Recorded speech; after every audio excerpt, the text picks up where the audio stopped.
Welcome to the video today. We're going to be watching some reaction stuff. True crime, maybe not. Everything comes from the react suggestions of my Discord. So if you're not a part of my Discord yet, please join and put some videos in that you think might be interesting to watch. True crime or not. And if you haven't already known, we stream these. So if you're watching through the YouTube channel, you missed the stream, but you're welcome to follow the Twitch and maybe find the next react stream. I stream pretty much everything every day.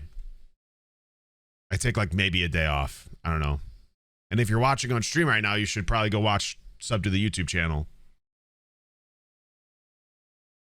All right, let's do it.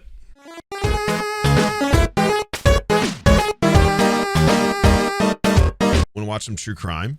Cool. So we're going to watch a little true crime. Felon pretends to be a cop, is immediately caught and humiliated by dreading.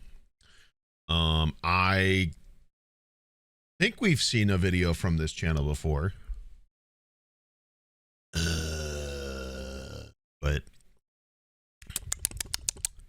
we'll see. Humans are naturally status-seeking creatures.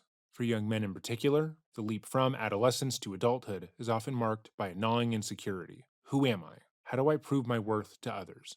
Young men are often socialized to feel as if they need to be the provider for their future families in every way. That they need to be physically, mentally, and spiritually strong, so that if anything were to go wrong, they're prepared to lead their family through it, which I think is a good position to be in. With that in mind, it's no wonder that young men can gravitate towards positions of authority. Law enforcement, military, and other authority-laden roles carry with them a certain level of social validation.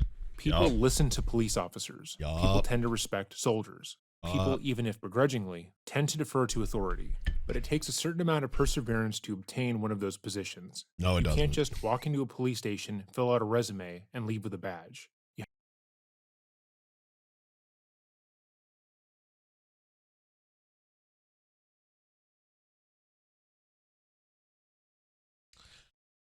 I mean, not really, but based off of the amount of training they take or have compared to other places, it basically is that. You have to go through law enforcement training, pass physical and academic exams, as well as pass a background check and psych evaluation. Similarly,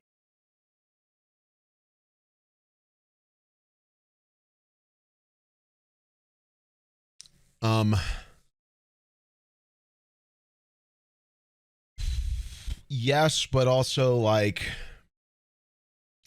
the training is like weeks, like a couple of weeks. That's it. So I certainly have some complaints about that, but probably have to get a psych eval. Probably, maybe. I don't actually know. They really don't have to go through much training. That's kind of a problem. That's kind of the problem, is they have minimal training and they're given a gun and authority. That is kind of a huge overlining issue with police in particular. So I don't necessarily agree with what is being stated here. if you were to join the military, you have to go through basic training, where you're stripped of most of your individuality and pushed to your physical and psychological limits. Getting into those positions of authority is not easy, obviously, nor should it be. So when someone buys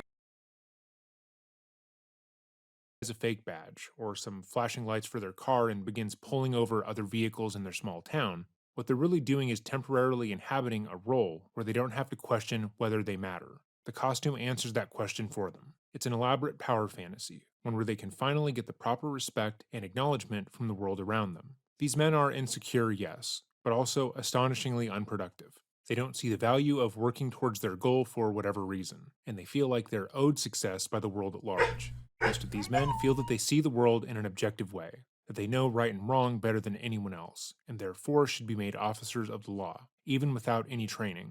They look up to... Yeah, I mean, I guess his whole point is that, like, there's this idea of stolen valor because people don't want to go through all that training and work. I guess that's overall his point. I do think that it is remarkably easy, unfortunately.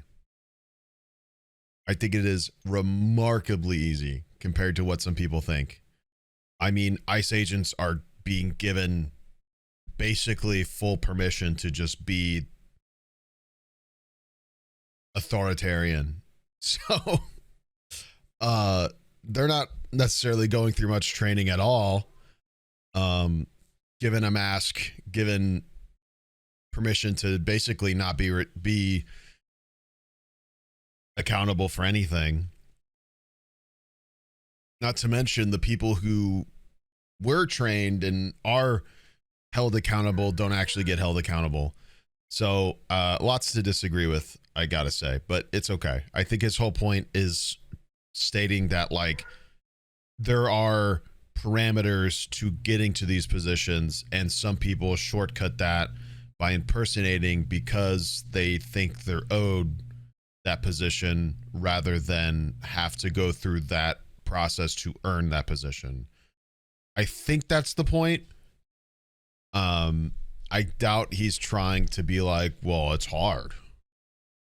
I think it's more that he's, because obviously with the title, we know what's happening here. I'm assuming that's what he's meaning. Where like there are people that are there are people that just like don't do that effort because they don't want to go through that effort because they think they're owed that effort or they're owed that position, which is true. There's a lot of burden of responsibility on men societally.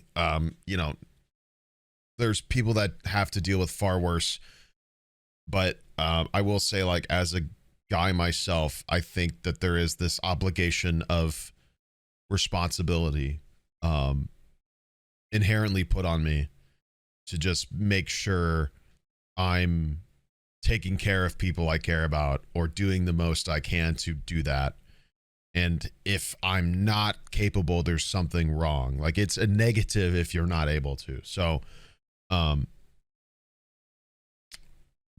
is a very like good synopsis of, let's just like, being a guy is very much like you're supposed to take care of people, even if it's like sacrificing yourself, essentially, which does end up making people fall into a lot of these roles of authority, because ideally that's sort of what those positions are meant to do.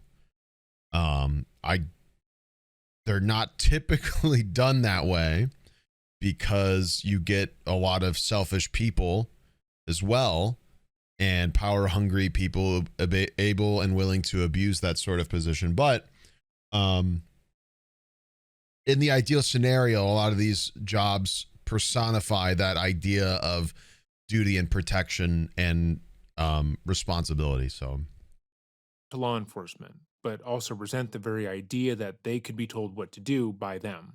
To a psychologically insecure or alienated person, wrapping themselves in that identity is like applying a ready made patch to a gaping wound. It's less about tricking strangers and more about tricking oneself. By announcing, I am a police officer, they're trying to rewrite the gnawing suspicion that they haven't achieved much of anything.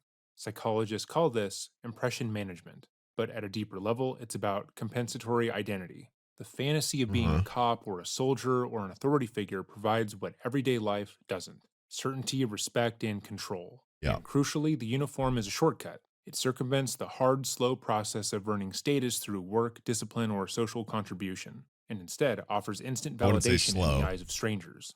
There is a tragic comedy to it, because while the behavior is cringeworthy to outsiders, it reveals the universal human longing to be someone important, to be someone brave, or someone admired. For some, It is a little sad. It's sad when you think about it, because like, and I've talked about this before. Psychologically, like, people want 2 to 3 things, right? And it's in 2 core things that we crave is accuracy and acceptance. Like, we want to be correct in how we feel, and we want people to think that. We want people to think we are correct. We don't necessarily care if we're correct. We want people to see us as correct, which coincides with the the desire for acceptance. We want to be accepted.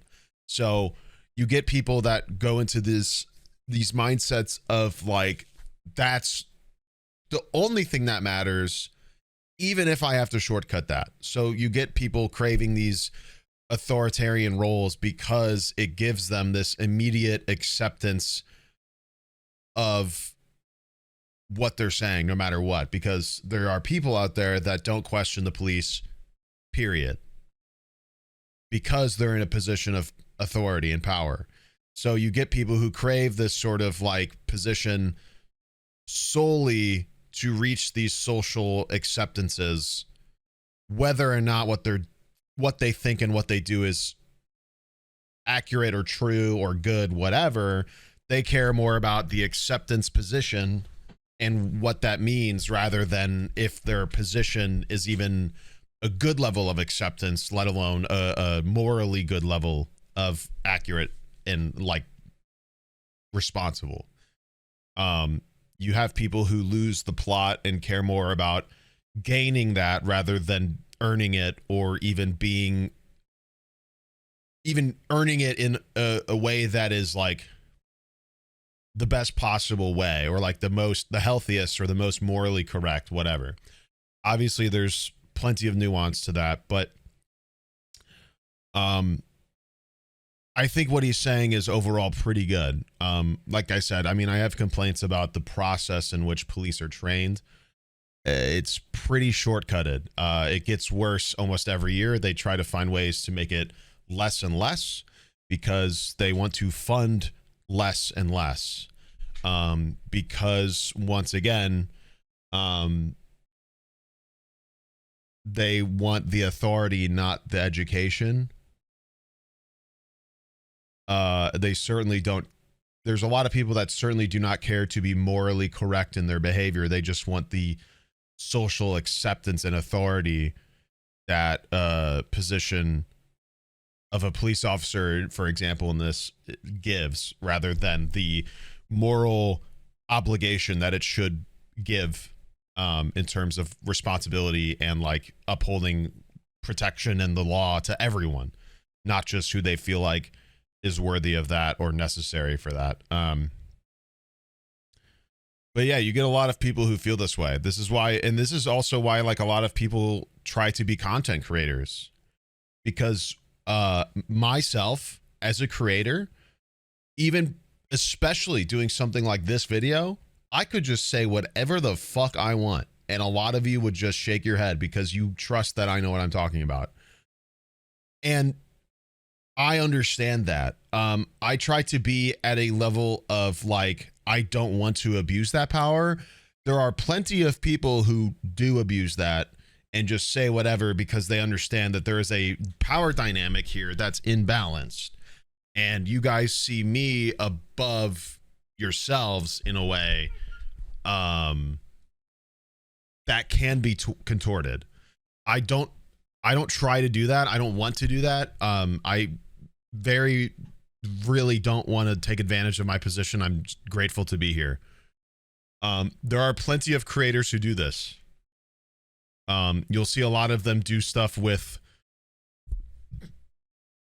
a lot of right-wing grifting, etc. They will spout a lot of things, not necessarily having accuracy or sources to it. They'll just say things because they know that's what gets people riled up, and they'll just accept it because we're the authority. You know what I mean?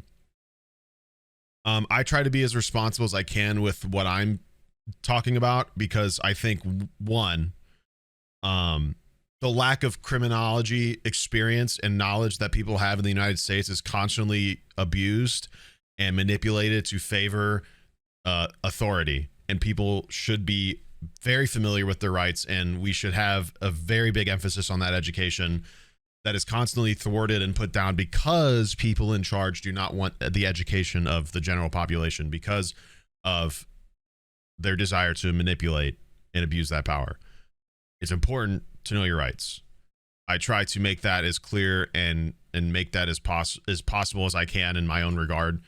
Obviously, I'm only one person. I can only do so much, and ultimately, I just sit here and watch other people's efforts. But I think my commentary does a decent job of adding. That's kind of why I do these things. This is not normally like, I don't particularly think this is like my thing. I don't like reacting a whole lot. I understand that people do really like it, and I like that I am able to be positive change in a lot of ways when it comes to at least the criminology stuff. Because I think it's important that people know better and understand this dynamic. There are plenty of reasons to question police. Far more than I can exemplify. There's too many. Just alone statistically, like the amount of unarmed black civilians that get shot by the police and nothing comes of it is staggering. Even now, you think it would be better, but even now, even after all the stuff that's happened, like since slavery, since Jim Crow, etc., like you go up and up and up, you find the next tragedy, the next abuse of power. It's still bad. It's still bad, and it's still almost every day, guaranteed.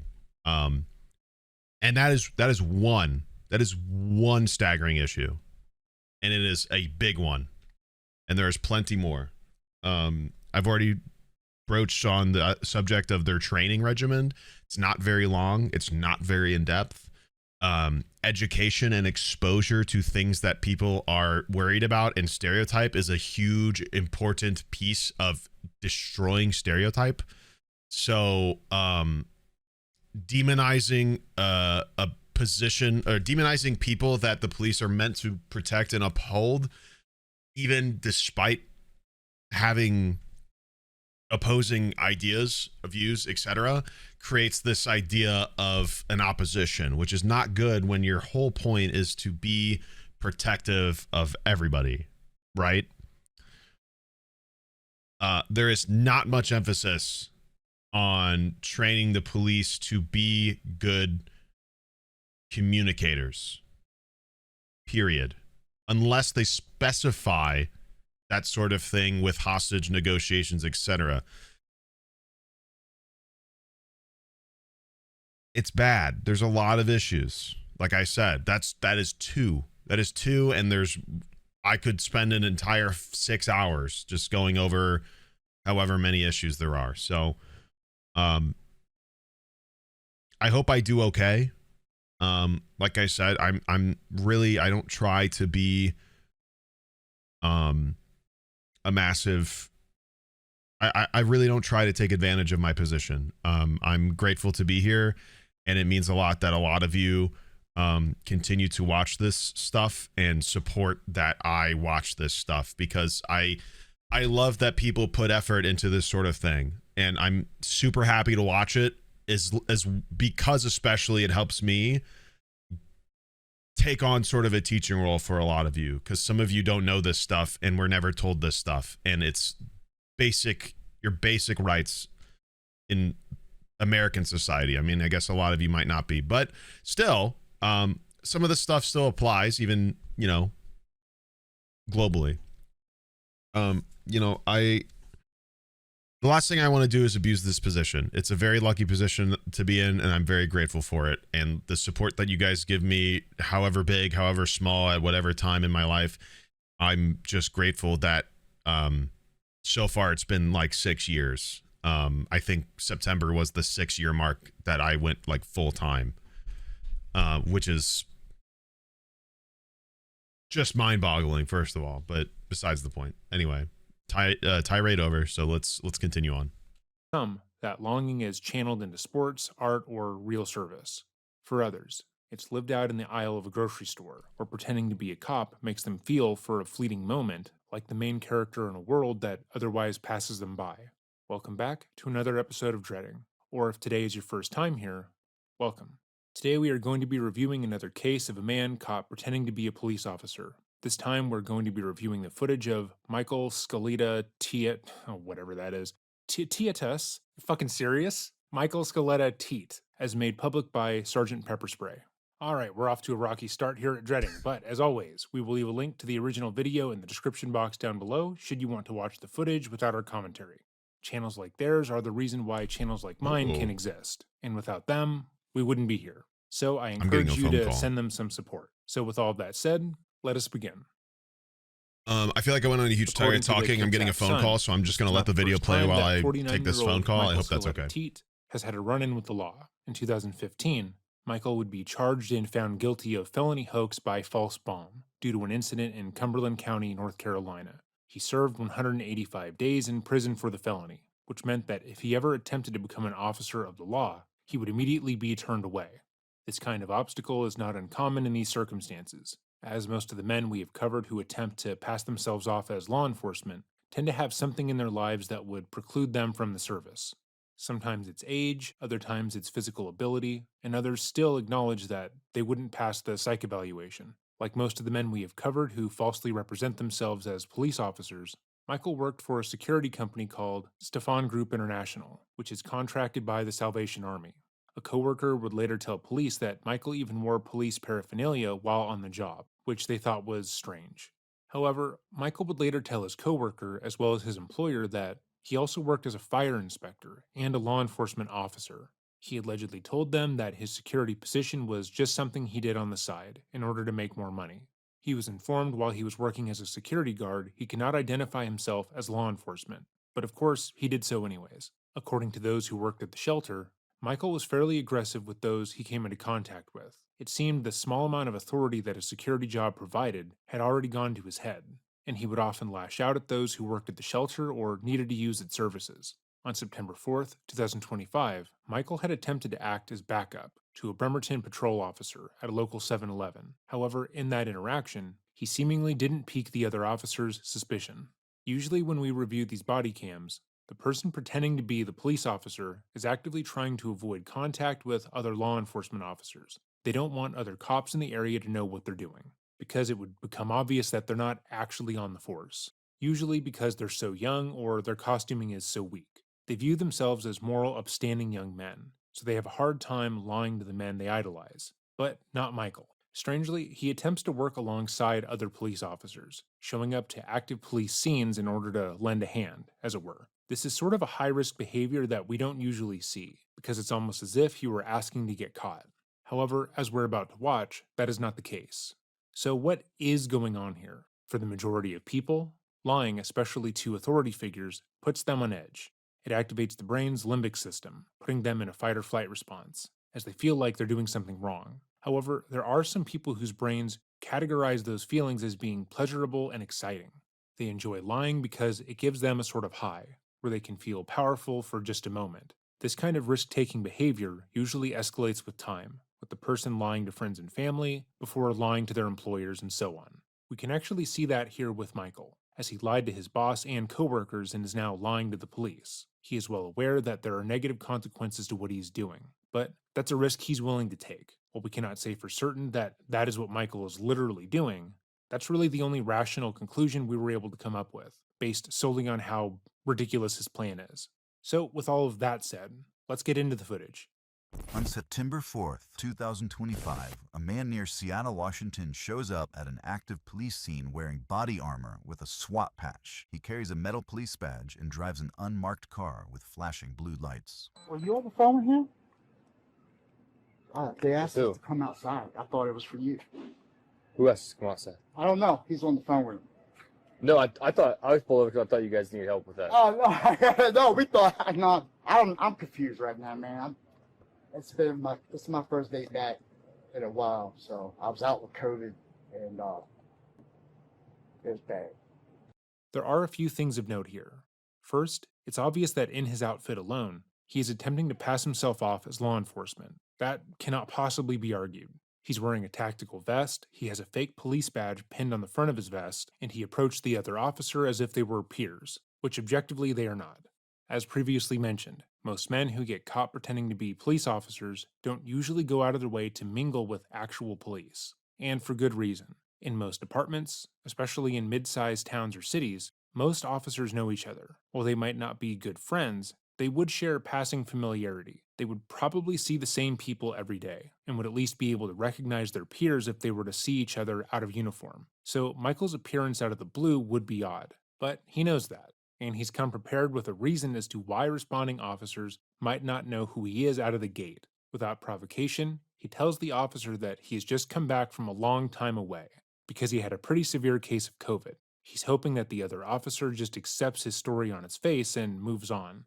Questioning someone's story about an illness they overcome, especially one that could be serious, is extremely uncomfortable, which Michael is aware of. He chose that story in order to lay on the officer's empathy, or at the very least, make him so uncomfortable he just moves on. But it also exploits gaps in collective memory. If the other responding officers are newer recruits, or if they themselves haven't been around consistently, Michael's absence might not register as strange. But despite purposely putting himself into the situation, Michael stumbles off the starting block by overvalidating himself. You often see the same behavior in children. A kid sneaks a cookie from the kitchen, and 5 minutes later, without anyone asking, they proudly announce, "I definitely didn't take a cookie because I was actually in the other room playing, and I actually hate cookies. I hate them, and would never want one in the first place, so stop looking at me." The guilty action sits so heavily in their mind that it practically bursts out of them, like Alien, but in a way they believe is clever. No one could ever possibly think I'm doing something wrong or bad, because I already said I'm not doing that.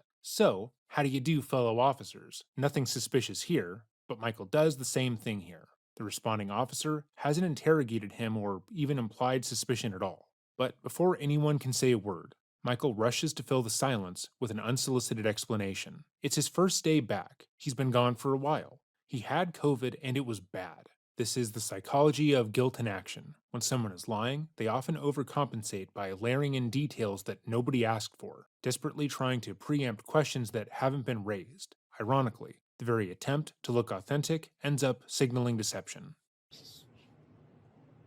Okay. So it's been a while since I've been back here. Jeez. Oh yeah, it was All right, 11 times. I'm back. So having sorry it, about that.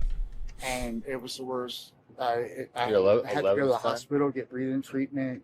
Yeah. It was bad. It hurt to talk. I've got kind of the gist of what's going on here. This dude's Good cringe now. as hell. Promise. Nice, man.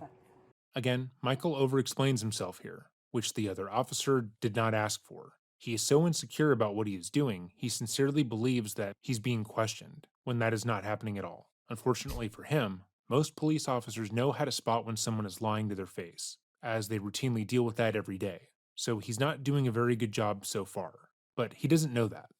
But, Right on, man.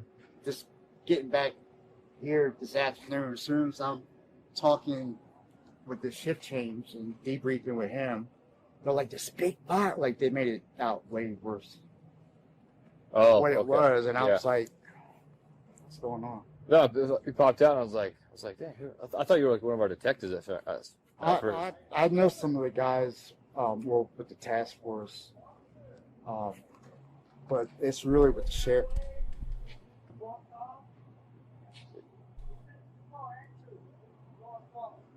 What the fuck is he doing? Yeah, try that way then. Yeah, Why I is he deal with more of the parole and probation than anything. Why is he just carrying a metal detector? With over there at the Kitsap Sheriff's Department, the detectives over there, I know more of those guys. At least I think it's supposed to be a little. Okay. Is that what that is? I'm pretty sure it's just supposed to be a metal detector wand. I could be wrong. It might be like. I mean, I don't think a baton needs a sheath. Yeah. The cop certainly doesn't carry around a giant knife. I'm pretty sure it's the metal wand. How long you been? Well, so I retired from Baltimore City after 27 years. That's came out here. because. It took about a year for me to end up going back into an agency. Went with Thurston at first, Thurston Sheriff's Department. There was a lot of things going on, and they wanted to put me in the jail. I was like, nah, I got better things. So I know a lot of detectives from Edmonds, from the gang network and stuff like that. The anti-narcotics training on base. Has he been doing this the whole time I was on call? Just How talking long about you been nothing? detective with Edmonds? About 2 years. 2 years? Yeah. Michael has made up an entire little backstory for himself, which is very silly. He's playing pretend, which wouldn't be an issue, except for the fact that he's inserting himself into real police investigations and active scenes. We've previously looked at why men who impersonate law enforcement and pull over vehicles are so dangerous. They don't have the authority to arrest anyone, so they can't legally issue tickets, and so they have no real power beyond the costume they're wearing. What they're really chasing is a sense of importance that they don't get in their daily lives, and are willing to break the law to do so. Yes, they are currently The on an psychology active here crime is scene. simple Yes. but alarming. These are men searching for validation, and they're willing to cross legal and moral boundaries to get it. That alone is troubling, but it also raises the stakes for anyone caught on the other side of their performance. If the driver they've stopped starts to question them or refuses to comply, the impersonator's fragile sense of authority can shatter. And when someone is so desperate to hold on to power they don't actually have, escalation becomes the most likely outcome. In nearly every case we have covered, these men weren't just dressing up and pulling Yeah. over vehicles. They Usually were an armed. intensification That of what detail they makes do. the whole scenario far more disturbing, because when a fake officer feels cornered, the presence of a weapon can turn a hollow performance into a life-threatening encounter. The fact that nothing catastrophic happened in some of these cases is evidence of luck. While Michael may not seem like a direct threat to drivers in this case, his presence creates a serious danger to the justice system itself. Imagine if every officer on the scene simply accepted him as one of their own. They might trust him to take witness statements, secure an area, or collect evidence. But then the question becomes, what could happen to that evidence? He certainly can't bring it back to the station himself. He doesn't work there, and his crime would immediately be revealed. And even if he somehow managed to hand it over, damage would already be done. The chain That breaks chain of evidence easily. I mean, you have somebody with no authority in the position or the investigation touching evidence that completely ruins the evidence. The defense can easily just get that thrown out of court saying that somebody outside of the police district investigation detective team touched it and has no need or no purpose of being inside of a courtroom because it could have been tainted. of custody, the careful record of who collected and handled the evidence, would be broken the instant the impersonator touched it. In the eyes of the court, That's also why, like, when a crime scene happens, the police get everybody out of it as fast as possible and secure the area, because even if something isn't even discovered as evidence yet and somebody touched it, that can still mess with things. So that's kind of like, that's where this sort of chain of custody gets to be super, it's a very delicate sort of thing. That's why, like, evidence lockers and stuff are so tightly kept. Ideally, obviously there's been issues with that. But that's why evidence lockers have like sign in and sign out sort of systems where like somebody keeps track of who's taking what out from what case and how much of it or what of it and all that sort of jazz. Because it's a very, very delicate and needs to be kept safe process because of how easily that sort of stuff can be and would be manipulated if it didn't. That evidence would be useless. This isn't just a procedural hiccup. If the evidence were vital to solving a case or securing justice for a victim, Michael's role would effectively destroy it. The crime scene would be contaminated, the credibility of the case compromised, and the chance at justice lost. All because someone as stupid as Michael wanted to feel important. There's a wild amount of self-centeredness that is on display, both with Michael and every other person who tries to falsely portray themselves as a police officer. They're so insecure with themselves, so deeply unsatisfied with their lives that instead of doing something actually productive that they could really be proud of, they go out of their way to hurt other people. They think that the only way to be important in this world is to wield some kind of authority, all the while lacking the follow-through or stamina to actually gain that through the proper means. Yup. And they see no problem with hurting others to do that. Okay. Greatly said. I mean, well said. There's basically not much I can add to that. I mean, it was beautifully said. It's a huge issue, and it's important to note the intensity that he talks about, like how when people that feel the need to do this are denied that sort of thing, they will intensify, and that's where it gets dangerous. You see him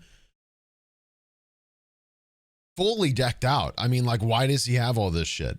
He is wearing all of this stuff just to play this role. He has not earned a single thing that he is wearing, and he is putting on this entire costume because he is that desperate to be validated as some sort of authoritative position. It's crazy. It's crazy, and it doesn't happen just here. Like, this sort of intensification, it happens with a lot of things. It's really, it's embarrassing. It's embarrassing. Yeah. I mean, and greatly said. Like, imagine if people just, you know, were out on the street, masked, unbadged, not displaying themselves, not naming themselves, just sort of randomly detaining people without question, saying people had to just obey. What happens if they're not actually authority and they're just stealing people, just kidnapping people? What about that? Surely that's not happening, right? Surely there aren't people just dressing up as government officials, roaming the streets, detaining people that they're prejudiced against because they just are given the validation to do that, right? That would be almost like having their face and badge and their accountability fully displayed is kind of an important piece of an authority figure in this regard.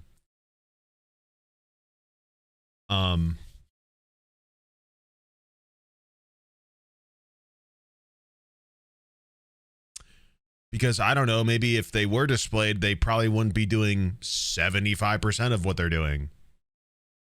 Because it's almost like it's fucked up. Yeah. Yeah. 2 years with the robbery. I started with robbery and now with the gang intelligence. Dang, it's pretty hardcore. You look like you're right. Right on, man. Hey, I just gotta stop by for a My sec. name's Stiletto, by the way. Stiletto? Stiletto. Yeah. Stiletto? It's all over Are you the gonna place. be back here tonight? I mean, I'm working. A card or something. Oh, okay. I'm working all night, so yeah. If you'll see me, I'll be out here all night. All right, man. Fresh air, man, and I'll grab a card for you and give it to you, man. Cool. All right, and what's your name again? Officer Trask. Sorry. Trask. All right, trust. Yeah, man. Hey, you just call me Messi or Stiletto. All right, man. All right, man. Thank you, man. I'll Yep. see you later. Who are you asking to leave? I call and this guy 24 hours here in the door. Okay. Is he working security for you? Yeah. Have a good moment. Yeah. That guy is. Are you good? I'm good. Pausing again to really emphasize just how stupid Michael's actions were. He had told this exact officer an entire backstory about who he was, what he did, all the units he worked in, and whatnot, simply because he wanted to feel cool and important the day prior. However, what he said was so strange that the other officer informed his supervisor of the encounter, and then they looked into him themselves. Well, Michael figured he had just gotten away with lying to the police Foot and and mouth working as a disease. police officer. He just put himself on their radar. They Yup. contacted multiple departments, looked into if Mezzi Scaletta had any history in their area, and quickly determined that he was just a security guard looking to play out an elaborate power fantasy. And given that he told them where he works, his facade was completely broken down. But he doesn't know that yet. You want to come back over here? It's kind of crazy how much you can just shut up, by the way. Like, you don't have to speak. And I say that as a chronic speaker. Just a guy who gets paid to yap. You don't have to be talking. Your opinion doesn't have to be said. And once again, ironic coming from a guy who's just constantly yapping and stating his opinion. You don't have to be doing it. Nobody's forcing you to do that.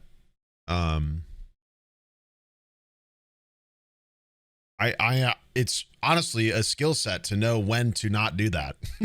Because we live in such a time where it is encouraged to do that. It is a skill set to know when to not. If I'm being honest with you, I don't think that's really stated enough, but I think we get to this point where instead of knowing when to speak, it's become important to understand when not to speak. Hey bud, what's up? Cheeky boy. Hey. You just drink some water. You got goopy all over your beard. Beard's wet, bud.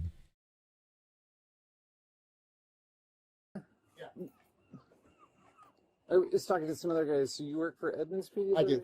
Okay. Yeah, and this is a part-time gig. I got you. Do you have your commission card with you today? Yeah, give me a minute. It's got it on the side. Yeah, it's got everything in there.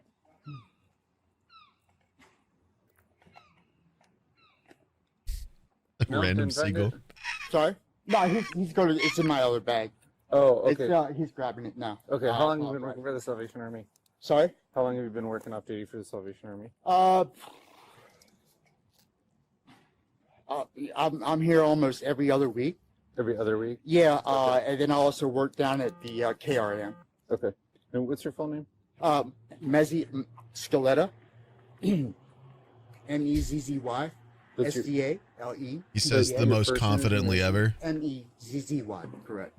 That obviously is not his first name, but he knows that if he were to give his real name and they were to run it, they would see that he's a felon and not a police officer. But he's hoping Messi like the soccer player? to avoid them even having to do that. In his mind, there is still a way to salvage this. He's hoping that by sending his coworker to grab his credentials, that the officers will pal around with him for a bit and he can convince them that he hasn't technically done anything wrong. So let's see how that works out for him, because I bet it works really well. And Scaletta. SDALETTA. Okay, what's your middle initial? Anthony. And 81076. Middle initial. Anthony. Nice, bro. Got him. As soon as he gets back, What's a good phone number for you? hey man. Yeah, it's going to be the green bag, and it's got the my wallet with the credentials and everything Boss. on the side of it. And no, upstairs. Yeah. My bad. My apologies. Thank you. Wait, can you... Sarge, can you stay over here? Please grab it. All right, I'll see you in a minute. Is it a loaded firearm that you have with you, Mr. Scaletta? Correct. Okay, can you put your hands on the car, please?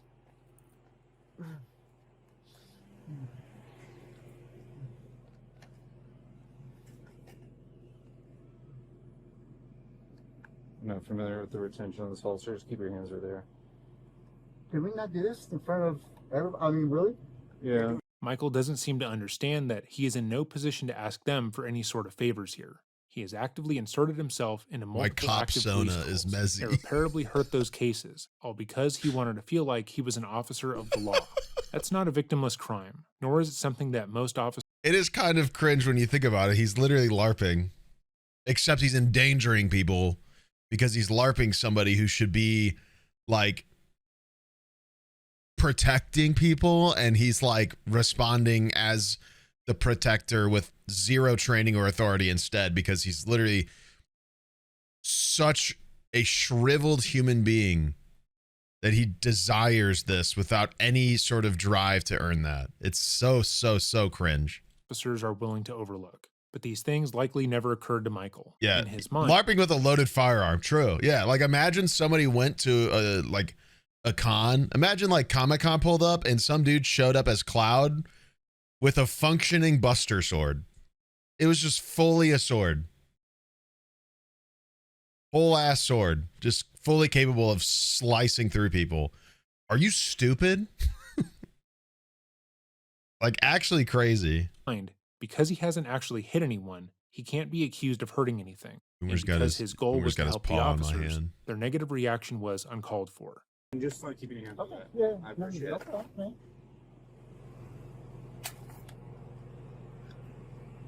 And I contact my command as soon as y'all are.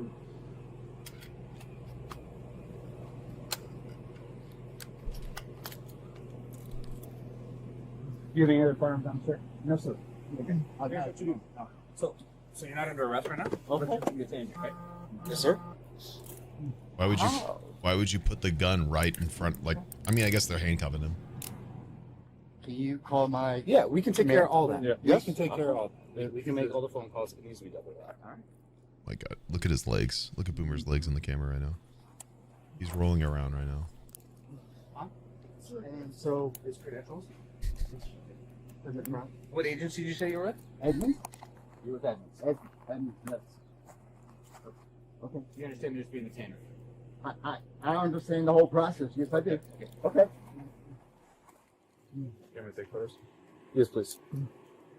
Mr. Scaletta, you have the rights to remain silent. Anything you say can be used against you in the court of law. You have the rights to talk to a lawyer and have him present with you while you're being questioned. Well, now he's If I arrested. afford to hire a lawyer, one will be appointed to represent you before any questioning if you wish. You can decide at any time to exercise these rights, not answer any questions or make any statements. Do you understand? And turn around, face me, please. Stand right. Waiting for sign that name. Not a whole lot of police nowadays have. Pausing to say that it's pretty funny that the officer took a picture of him. And Really quick, it's pretty common nowadays that officers have a badge and a little like nameplate on their vest. I'm assuming this would vary depending on state and department, but it is very common that they have a badge with their number and also their name displayed. Just pointing that out. This guy obviously does not. I know that's not supposed to be funny, but Michael wanted to inflict his will onto the world, and he's now handcuffed with an actual officer taking a photo of him to send around to other departments to confirm he's not really a cop. This could potentially be the What's the difference between being detained and actually arrested?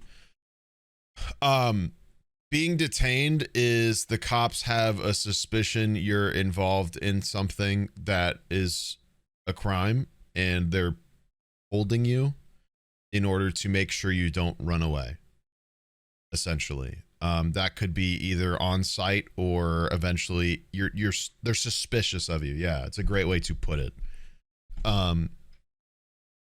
Being arrested is you're being accused of it. Yeah. Suspicions versus accused, for sure. It's a great way to describe it. If the police have reasonable suspicion, they can detain you, and they're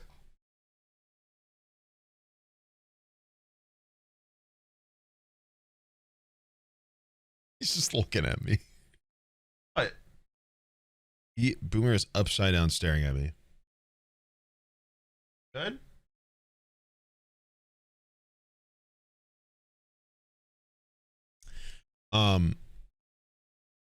So they only have a certain amount of time they can have you detained for.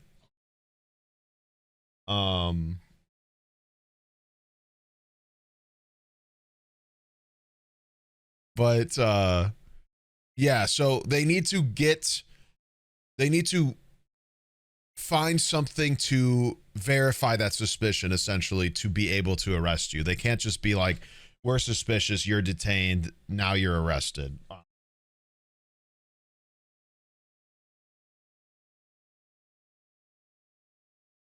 I found a random Nerds gummy cluster at the foot of my desk.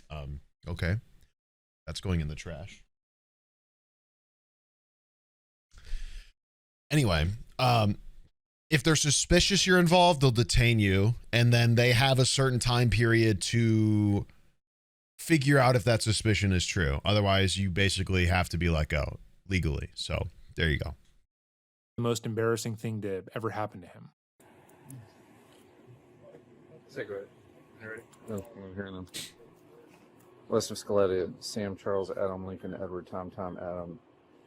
First one, Mezzi, Mary, Edward, Zebra, Young, middle A, Anthony, 1976, 0810. Sorry? What'd you say your name was? Message the letter. Is it okay if I check your Absolutely. Can you grab my credentials Yeah. and everything out Yep. there, please?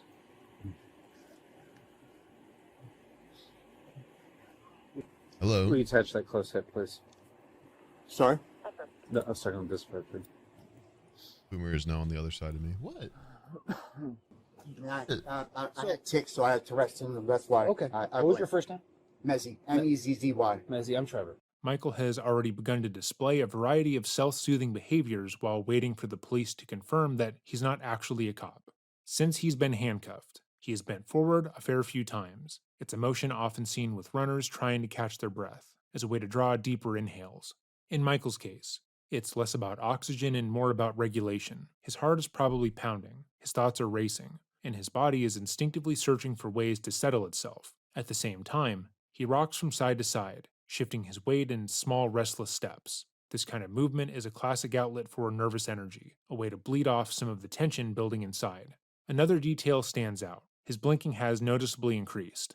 When asked about it, Michael attributes the behavior to his Tourette's, a neurological condition marked by sudden, repetitive movements or vocalizations. Whether the blinking is driven by stress, by the condition itself, That he wasn't or by a combination of displaying both, previous? the effect is still the same. It signals the strain of the movement, the body struggling to soothe itself while the mind scrambles for control.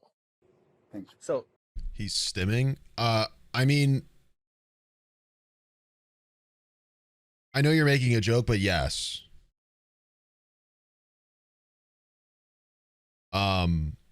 Stimming is essentially a way to release energy that you don't know how to release.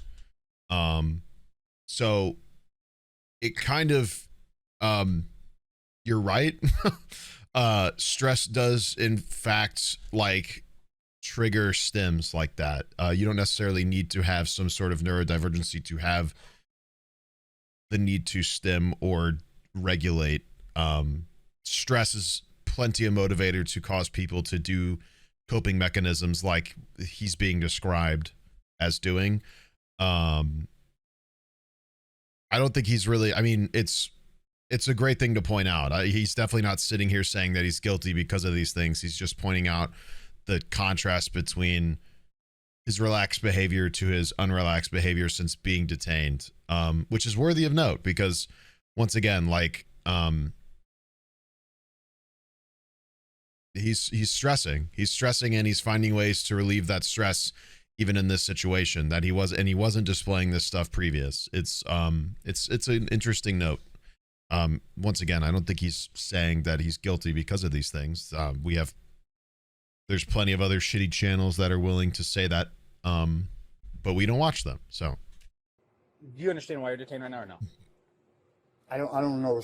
I think why you did or doing what you're doing, but Okay. Is it okay if I explain some of it? Sure. Okay. So first off, if you are a commissioned police officer in this state, you'll be taken out of cuffs, and I will formally apologize. Thank you. Okay. No problem. All right. Here's a couple problems though. I'm one of the supervisors in the city right now. If Salvation Army is hiring uniformed commissioned law enforcement, who's going to be carrying badge, gun, vest, especially not in our agency? Well, as far as I'm concerned, let me just let me wait. finish. Let me finish. First of all, I did not have a weapon on while I was on duty, and I was leaving. I'm off duty. I was leaving. Okay. Okay, so that's okay. number Let one. him explain. Sure, go ahead. So if you're us, So where was especially the law gun? enforcement, you understand. We see a guy with detective badge, police badge. I think there's a SWAT badge somewhere on there as well, right? In our jurisdiction, and we haven't been notified that hey, Salvation Army's got armed law enforcement, and that's not true. You might have just been going from your employment to your car.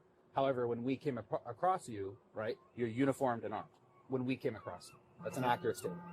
So the concern is, especially because we weren't given notification, right? I'm not operating. I'm not working. I'm not. Well, here's the problem. Leaving. Well, it's messy, right? Correct. Here's the problem with that. You're leaving. Even if you're leaving, Salvation Army, this is the #1 crime hotspot in the entire city for us. I know this. Let me tell. Okay, I'm a retired Baltimore City. Okay. 27 years. I come out here. Then let me talk. I get it. Then let me I'm talk. sorry. It seems that Michael has just now become aware of how serious the situation is. He's being publicly humiliated in front of his job. His lies are being exposed by the very people he was attempting to emulate, and his entire power fantasy is falling apart Which at the is seams. so, I mean, However, because the supervising officer has stated that he is unsure whether or not met he with is a an actual supervising officer is icing Michael on the still cake, feels bro. like he can try to manipulate his way out of the situation.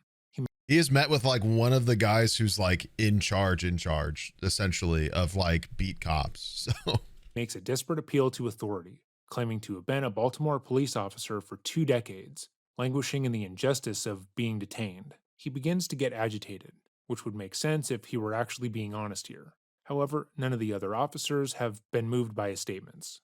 Well, I think we're getting our wires crossed a little bit, because what I'm trying to get you to understand is, I understand that you're just leaving if you're off duty.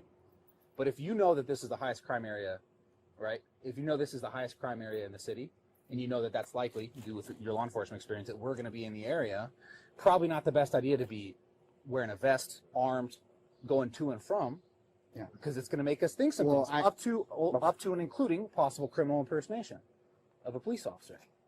That's why you're detained. That would be You get all that crazy. checked out, and you know what? This might be an error for their bosses and our bosses. That would be Because this is all crazy. true, right? And we weren't, and we just weren't notified. That's what could have solved this. As an email saying, "Hey, just so you know, there's a guy. He's law enforcement. God, that would being be hired that out would to be a so Salvation embarrassing. Army. You may see Imagine. him come and go from the parking lot." That's what we'd say. Sounds good. We've heard nothing. Okay. Have you heard anything about this? Have you heard anything about this? So we might have called Edmonds last night. Major issue with police is also communicating between districts. So I actually think this cop is doing a good job of being like, it is entirely possible we just did not communicate, and I will accept that. So I will give him his flowers in that regard. It is a big flaw within police districts is the lack of communicating between themselves. The sheriff? What? We might have called Edmonds PD last night. Yeah. Not on the payroll. Say it again? You're not on the payroll with Edmonds PD. Is it okay if I go through this? Yes, to- please, to get find my, stuff? and then I can. Let's try a hand at Michael's favorite thing and role play a bit. Only in our case, it's perfectly legal. Picture yourself working at the same office day after day. You know the routine. You clock in, chat with the same coworkers. I need you to sub to him. despise your boss. I don't know how and I'm are not subscribed sickened to this by guy. I them, love the it. whole 9 yards. I love his It is commentary. Such a It's so fixture in your dry. life that the idea of being questioned about it doesn't even cross your mind. Now imagine walking in one morning and being stopped by security. They begin questioning you, and it quickly becomes clear that they think you don't belong there. That would be infuriating, wouldn't it? Yep. They're not only keeping you from doing your job, but doing so in full view of your colleagues. Naturally, you'd leap at the chance to prove them wrong. You'd show your ID, call your manager, maybe even scold them for the embarrassment they're causing. But then you realize, wait, you forgot your ID. So you ask them to call your boss directly, confident that that will settle everything. Except when Gulp. they do, your supposed boss claims to have no idea who you are. According to them, you never worked there at all. If you are telling the Almost truth, like this would feel unbearable. You'd probably it's so unreal because like, why would you even say that? It takes like a 5-minute phone call for them to verify that information. It's actually insanely boneheaded to think that like that's gonna get. assume the guards had made a mistake or that someone was lying, or that the whole system had broken down in some ridiculous way. You'd be angry, loud, and eager to defend yourself.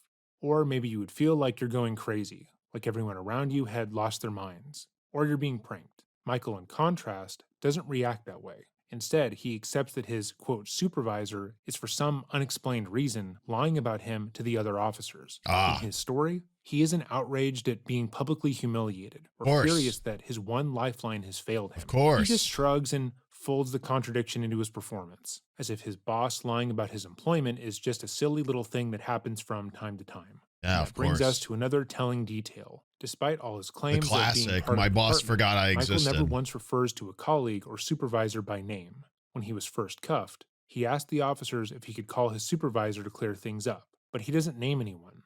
Not a sergeant, not a lieutenant, not even a last name muttered in passing, likely because he doesn't know one. Hold my. There's. Oh, that's not my bag. That's. No, it's the one with the Gatorade, the electrolyte. So this is now the second bag that he has claimed should have his credentials in it, but it doesn't. Again, the bags are more or less of a time-consuming tactic. He knows that he doesn't have credentials, and therefore it doesn't matter what bag they bring to him. Of course. But like most liars and con artists, Michael believes that if he just gathers a little bit more time, he'll be able to cobble together a really convincing story. He's just one more lie away of winning these cops over and getting away scot-free. So can I Yep. get you? Yep, real. Do you know who looked into him? Do you mean when he was hired? Yeah. My boss, Jake Stevens. He said he was part of a global task force in their area. Okay. Okay. I'll be the Thank you. Michael's coworker gives the officer a new backstory, one where he isn't part of a gang and narcotics task force, but part of a corporal task force, which we've never heard of, but whatever. While this change in roleplay is small and seemingly unimportant, it's fairly telling. Most liars have a very hard time keeping their own stories straight. Every True. time they're asked to recall their story, they'll inevitably change details like this. And the police are trained to keep that in mind. and know, like, sort of keep details in mind to be able to detect that stuff. I'm sure one of them might bring it up in this, and when the clip unpauses. where he isn't able to actually give the same details twice in a row. How long have you been with Edmonds? Almost 18 months now.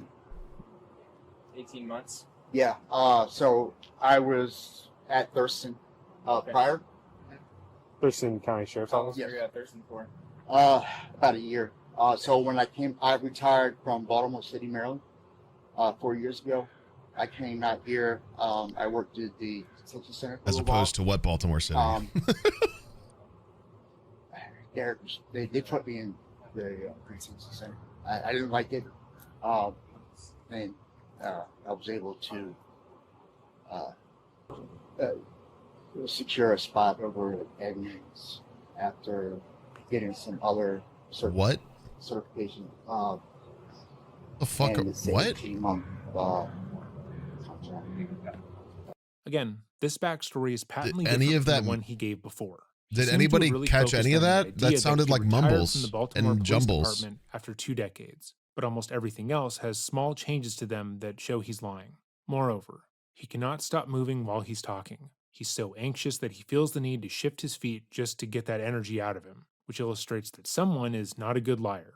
How he genuinely believed he would be able to get away with this, I don't know. So with the investigation. The only reason I was walking away is I was going to be like, hey, we've got possible criminal impersonation here. This guy's armed. I was just going to maybe wait for 1 or 2 more. I know, but That's all. he was Getting weird. making me real uncomfortable, Gotcha. so And I just wanted I to... picked up on that. I just wanted to let you know. So you're only contracted to work 18 months? It's good. Yeah, that's what it is. Yes. So, You said you've been at Edmonds for 18 months, but then you said you're only no, contracted it's, to work. I got another 18 months left. Okay. Okay. So, I did the 2 year.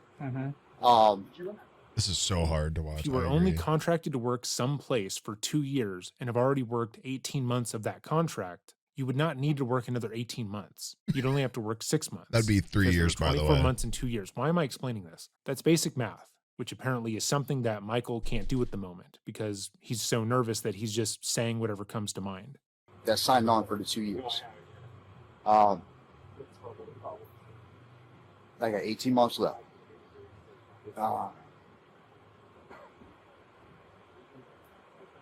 So you said Hey, listen, You man, said you we'll signed- get it all hold figured on. out. Yeah. Just, So what like you said I is kind that of you feel like this was a little bit overboard. I'm respectful. I get Yeah. you're doing your job. You're I- well, you said you were a retired Baltimore police officer. I was, yes. Okay, so Listen, man, you we- and I we don't- both operate on the reasonable standard. We know. I So- know it. so All right. now- I wonder if he actually was, because a lot of lies have bits of truth in it. So I wonder. 99 I other wonder- officers witnessing this situation, would you agree it's a little bit suspicious? Just a little bit? I get it. And with everything that goes on out here, you know, I understand your point of view. I'm not arguing with you. I'm not trying to be disrespectful. I don't think you're being disrespectful. I just, I'm just kind of irritated with it, right? They I said think it earlier could have he's been a done A felon? little bit differently. You're irritated? Oh, I must have been on my phone call when that Talk to me. happened. I wasn't operating. I wasn't. Hey, listen, man. You guys saw it. I get where you're coming from. Just do your job. Just get So- this squared away. So where are you staying while you're Look at that guy back there, like the fuck. Sorry. Where are you staying while you're in Bremerton? I was about to say, yeah, that means he can't have an armed weapon either. I guess it does say What, felon you're a pretends to be or cop. something? What brings you to Bremerton? For this off-duty gig. I live in Thurston, in Lacey. It's a far drive. It is. It's a lot. Why not work in Thurston? Because I live you're a there. registered felon and only so many places hire you. We were having issues. I didn't want to work in the jail anymore. What kind of issues? Dealing with the same people that we were dealing with. And some of the politics. Derek, I love him. He's a great guy. Me when I'm really good at lying and like what happened did.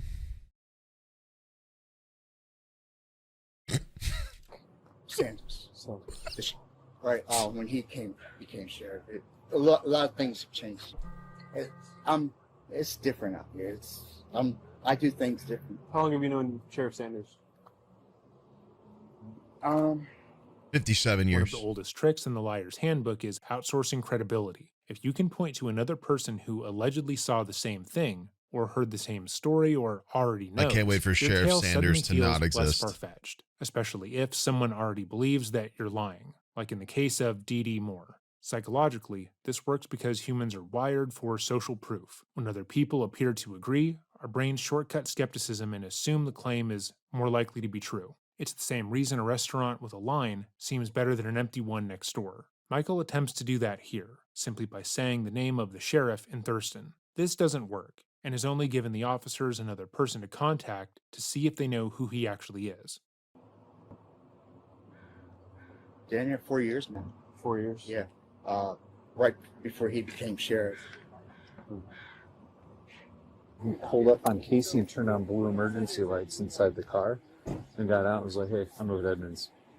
In 2015, he was involved in like a SWAT incident where he barricaded himself inside and had like a full like threat of like blow the place up. So it was like a bomb threat. SWAT was involved. They came out.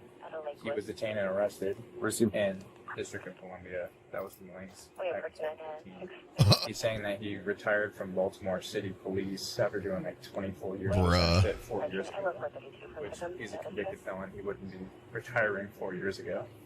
Yeah, he's going to jail. 100% the right call. Across the board. Did you see my face once it dawned on me what was going on? Yeah. His eyes are also super, super constricted, and he's hella jittery. So I don't know if he's on something.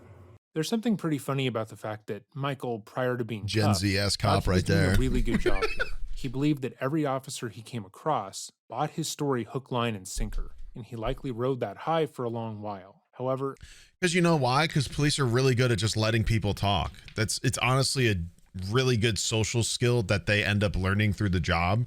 I will give them this credit. They are really good at letting people say things. And letting them feel like they should continue, or that what they're saying is being accepted. They're really good at that, the psychological weaponization of conversation. Weaponized silence is great. Yeah, it's a great, there's a psychological trick to when somebody says something and then silence is given. It sort of gives people this inherent cue to continue. So you see this with these conversations where he's sitting there detained, they're asking him a question, which he answers, but then they don't respond. So then he continues the answer, even when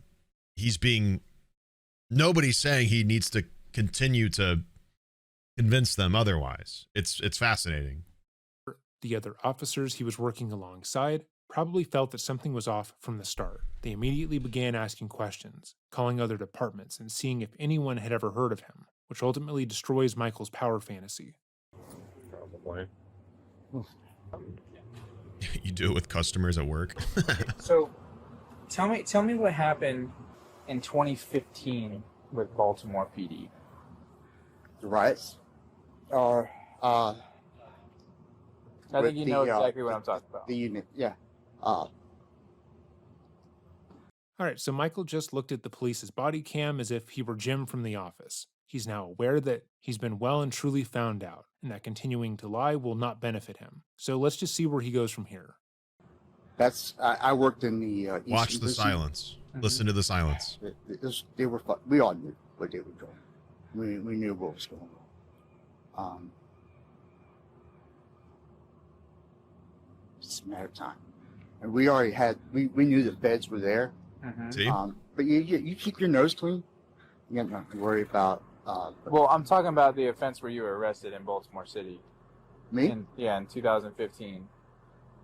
I was arrested. I wasn't arrested. Never been arrested. Oh, good. He decided to add more backstory and continue to lie. Never been arrested. Mm. Never once. Definitely not going to be another Never. charge. Never been arrested. So when I search you in our police database, and your name and date of birth come back with an incident in 2015 with the District of Columbia, which is obviously Washington, D.C. That's DC. Yeah. Mm-hmm. You said no. Go, take me on Apis right now. Never. I don't know what you're talking about. Okay. Okay. Will you see if he'll let us turn on his lights? Yeah. He said he has known Sheriff Sanders for 4 years. That he went to Edmonds after he left the Sheriff's Department, Thurston County. And he's been with wherever he's at now for 18 months. You think it's with Edmonds? They called Edmonds last night, double checked he's not on the payroll. So they've had this issue yesterday with this guy? Yeah. This is a follow-up to some bullshit last night where he pulled up on Kesey and turned on the blue lights. What the Yep. No, I know. Yeah. Is this guy going to jail at this Yes. point? Yes. Oh, yeah. We're taking What the hell? photos. This is insane.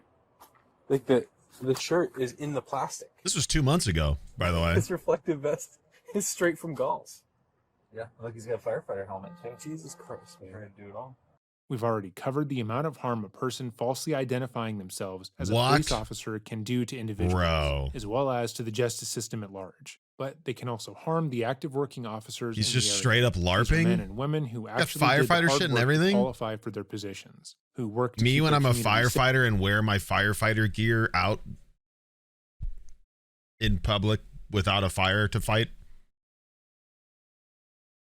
All that super heavy and flame retardant gear. Yeah, I just.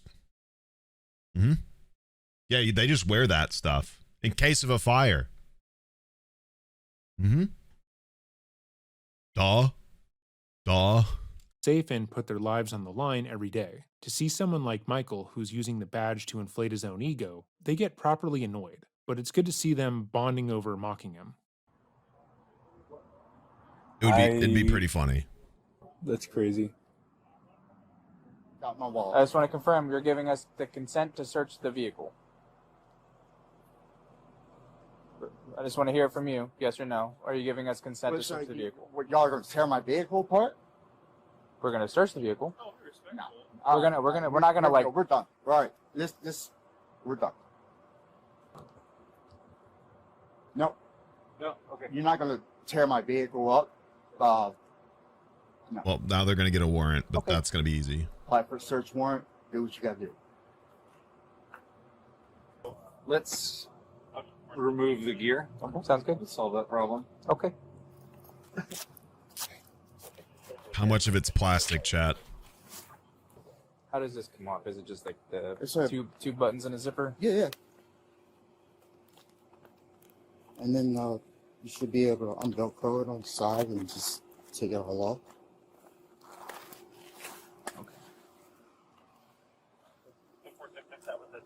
You said you can take out the Velcro on the side? The Velcro side? It's been a while. Been a while. Will you just sleep with that thing on?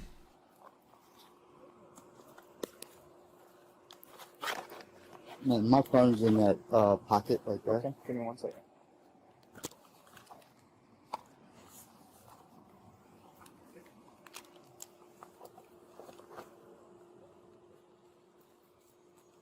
Is he cuffed? Yeah, he's been detained. What's that? Jacob would like to get his Bible out of your car.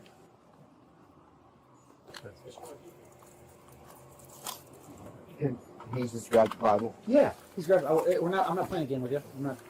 Greg grabbed the Bible and secure it back up. What are y'all doing with the vehicle? Are you towing it or Yeah, it's gonna be towed for applying for a evidence. search warrant or what? Yep. Okay. So it's gonna be towed for evidence impound. And what are the charges?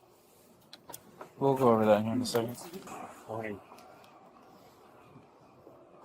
a Can I cornball, have, dude. so I don't have COVID no more. I took a test and it was negative, but I was out sick. So You don't have COVID? I did have. Oh, I was okay. out. I'm not sick no more. I was able to return back to work. That was treatment. But my mouth is dry. From I guess there's a COVID thing somewhere. that they Do you have found? do you have a clear bag on you? Yeah, I got you. Is that it's the cell phone? Yeah. Do you have anything else in your pockets? Or like your wallet? I believe I have my Mama my bird vape not too on- good at in feeding. the side. Okay. In this Do pocket. you mind if we take that out? Absolutely. And I'm not trying to be dickhead or I understand. disrespectful. It is what it is. But I'm interested with why you're saying that I was arrested in Washington D.C. and Baltimore. Because you were.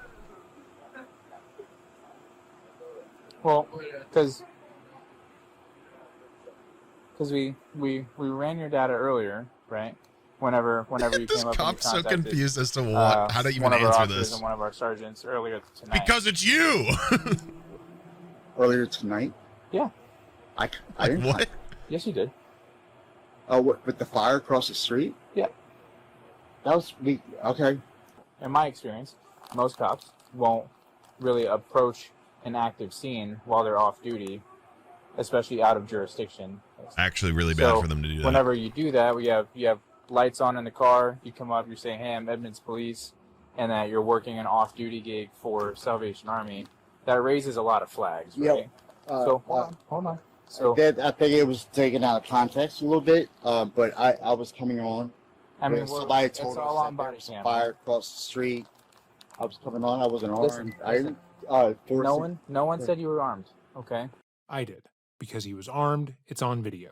This is where Michael slips into another weak tactic, one that borders on childish. He reaches for a small correction, as though polishing that single edge of the story will somehow make the entire lie more convincing. Whether he was armed or not is irrelevant in the larger scheme of things. Pretty much. But Michael clings to that correction anyways. He had a wants to gun? feel Oh, like yeah. he still has some control, as if this one adjustment could shift the balance back in his favor. This kind of behavior is common in younger people, especially children and teenagers, because they often mistake semantics for truth. When caught doing something wrong, they'll focus on the wording rather than the action itself. If someone says they hit their sibling, the child might rush to clarify, "I didn't hit them, I pushed them, I slapped them," as though the exact verb suddenly makes the behavior excusable. Because the other party didn't use the right word when recounting what happened, they can cling to the idea that The they're being same unfairly penalized and that the entire spelling world is error. against them. In adulthood, this tactic becomes more or less exhausting and transparent. Adults who cling to linguistic hair splitting are usually signaling insecurity. They know they've lost the main argument,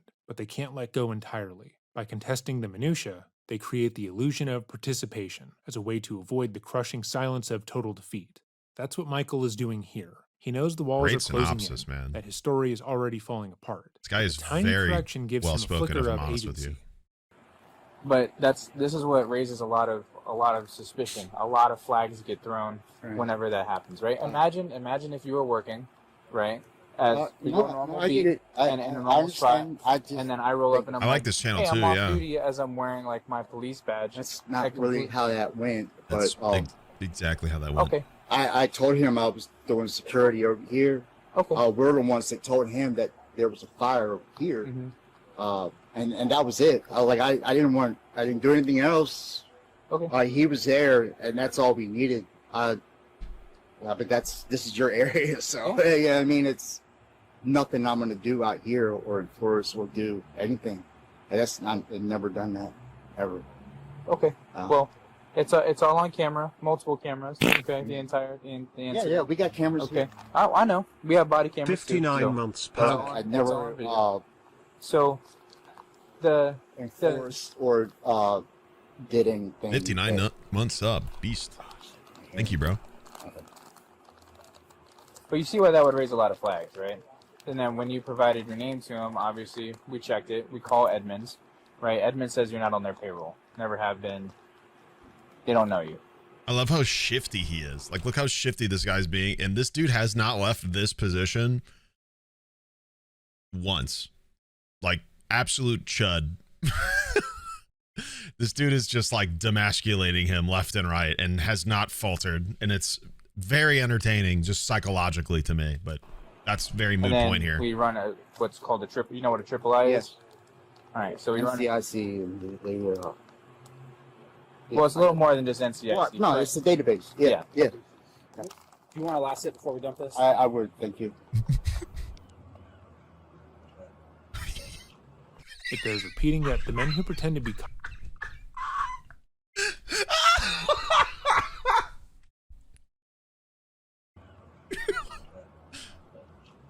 It bears repeating that the men who pretend to be cops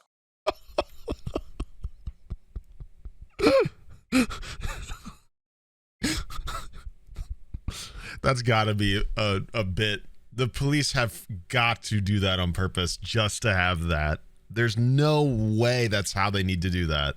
often feel like they're superior to those around them. They feel as if they have a perfect sense of morality, and therefore are almost required to inflict that onto others. They want to be viewed as being moral, good, That's and so righteous, awesome. better than all other men. This entire charade is predicated on the fact that Michael wants people Little to view hamster him as boy, above yeah. them. But unfortunately, it has culminated in Michael having to ask for sips of water from an actual officer. Are you still talking? At this time, I'm going to invoke my rights and remain silent. Okay. All right. Fair enough. We all know better. No. Could have done that. Call that wily law enforcement experience, huh? Now the cops are just plainly making fun of him to his face.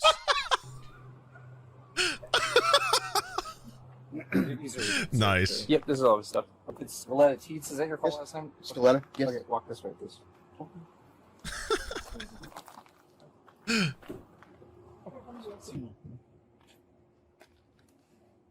Cops are having a good time with this dude. I'd be pissed too, to be fair. I'm speechless. I can't say I blame him for fucking with this guy, because I would be pissed. Alrighty. I'm so confused right now. What part is confusing? This whole thing. I mean, I thought that he went to work last night. Does he work at Salvation Army? What? Does he work at the Salvation Army in Bremerton? No, he's supposed to be Bremerton Kitsap. Doing what? Well, I know he's a reserves police officer. That's what he told me. That's the work he's doing. So apparently Michael has lied to his wife as well, which is not surprising in the least. When someone's ego is that delicate, their relationships tend to follow a predictable pattern. People like Michael rarely surround themselves with sharp critics worse or than the hard crime questions. you're They committing. avoid friends or partners who might poke holes in the fantasy, because even small doses of pushback feel like personal attacks. Instead, they tend to gravitate toward Worse than the compliant or actual crime he's deferential, taking or those who simply don't is care lying enough to his challenge wife. them. Oof. Psychologically, this is a form of ego protection. Yup. The lie doesn't just exist out in public. It also has to be maintained at home and in day-to-day life. In fact, it likely started even there, tell your before wife he you're built the courage up LARPing to on the put on his side. fake cop uniform and walk around in public.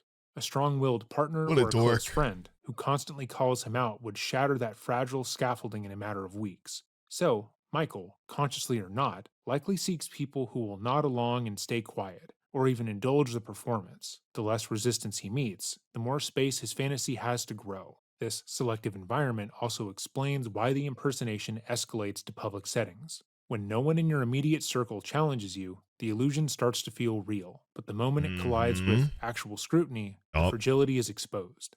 Michael's wife apparently was not aware of his actual job, believing that her husband was a reserve police officer who worked in the area. He likely spent the entirety of their relationship lying to her about who he is and what he does. And in all seriousness, it's in her best interest to leave the relationship as soon as she can.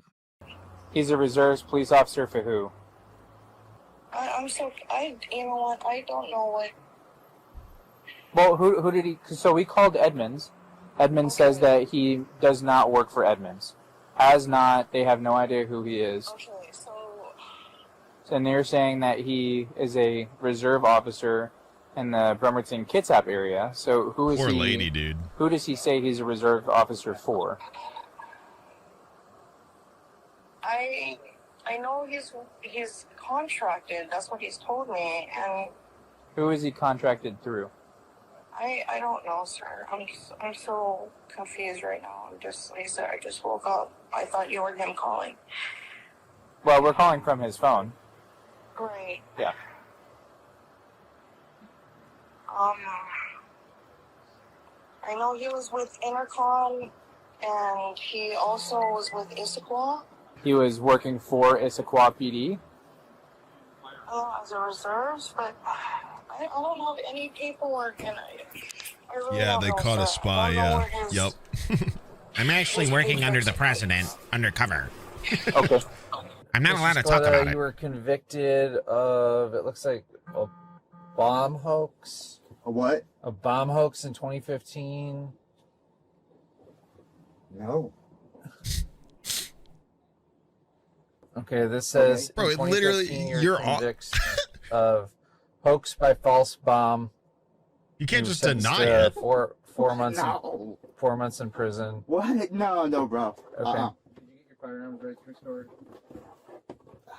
So it's just Okay, your charges today are going to be criminal impersonation in the second degree and unlawful possession of a firearm. I in the can't. second. I'm hearing it, parents. I'm just trying to hear what you Your said. charges today Uh-huh. are criminal impersonation in the second degree, which is a misdemeanor, Uh-huh. and unlawful possession of a firearm in the second degree, which is a felony. Oh wow. Okay. Okay. All right.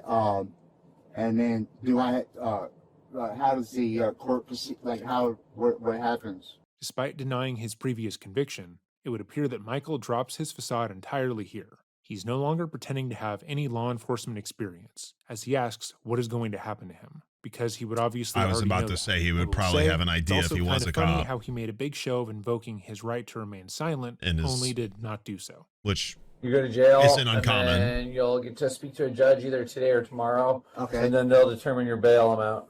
Okay. And are these serious charges or Felonies. 2 felonies? 2 felonies, bro. What do you What think? are the 2 felonies for? What they Criminal just impersonation in said. the first degree, and unlawful possession of firearm in the second. Criminal impersonation, the first degree. Yes. That's a felony. Yes. I thought it was a misdemeanor. Criminal No. impersonation in the second is a misdemeanor. No. So how did it? Willingly impersonating a police officer is a felony Turn to first degree? because you did it turns out you were willingly. Significant law enforcement action Where? at the 7-Eleven. Oh my God. I was taking action? Yes. There's actually 2 things that I know of so far. One is that you were kicking people off the property at the 7-Eleven and taking trespass enforcement. 2, you were interviewing one of the local transients about a suspicious death at the Salvation Army.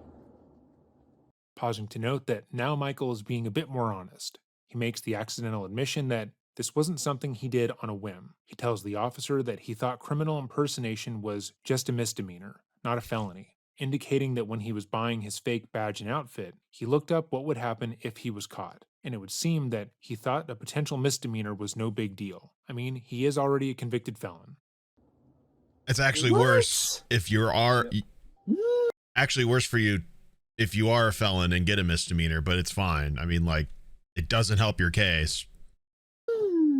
And, What? All right. Okay. What the fuck? What?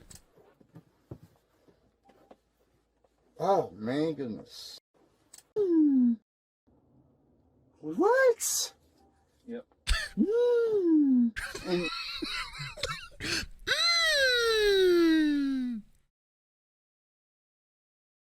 What? Me? No. all right. Okay.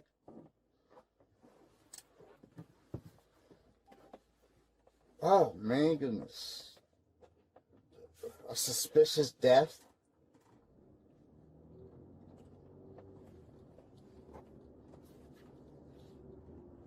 And if you don't mind, like, where did that information come from?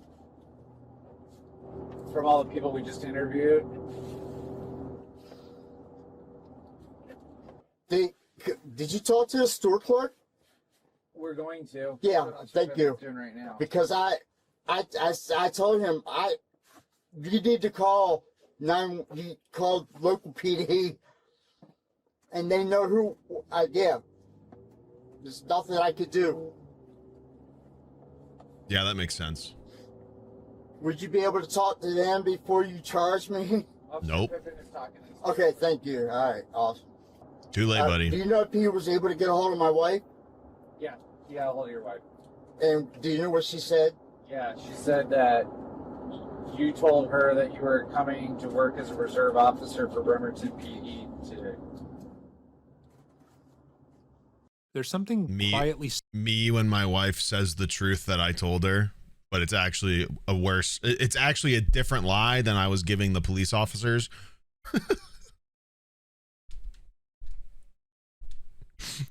sinister about the way Michael's behavior evolves over the course of the interview.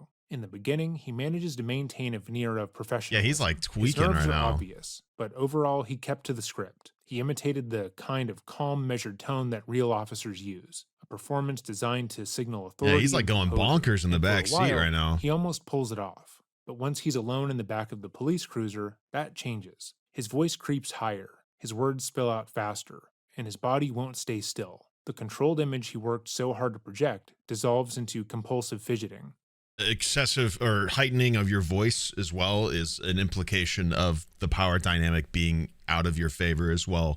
People typically heighten their vocal like speech to people they respect. I mean, it's obviously not or believe are in a power dynamic above them. I mean, obviously it's like a little, that's circumstantial, so it's not exactly foolproof, but this does happen a lot. When people speak to stuff like their superior or their boss or their mom, dad, etc. Nerves is also a factor. The most jarring moment comes when he learns, perhaps for the first time in a concrete way, that his actions constitute not one but two felonies. His reaction is a strange, involuntary noise marriage, that sounds like probably. a teapot whistling.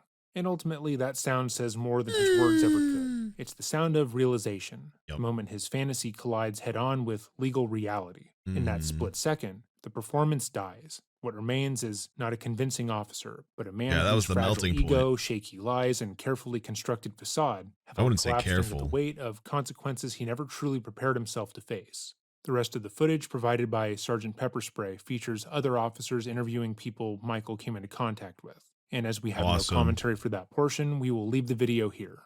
Despite the fact that no one was harmed in this particular case, what happened here could have easily led to innocent people being hurt. Well, and Michael, it's in a happened. bid to feel important, was willing to intimidate, And it's belittle, and happened. harass almost every person around him. He held no respect or care for the people closest to him, as he was willing to lie to his wife for years about where he got his money from and That's who he crazy, was. bro. And he was so high off of his own self-importance that he actually believed he could work alongside I mean, police that is without crazy. raising any suspicions. Thankfully, at the time of recording, he is off the streets. Pepperspray? And hopefully will not be It's able a- to do something it's a like this channel. again.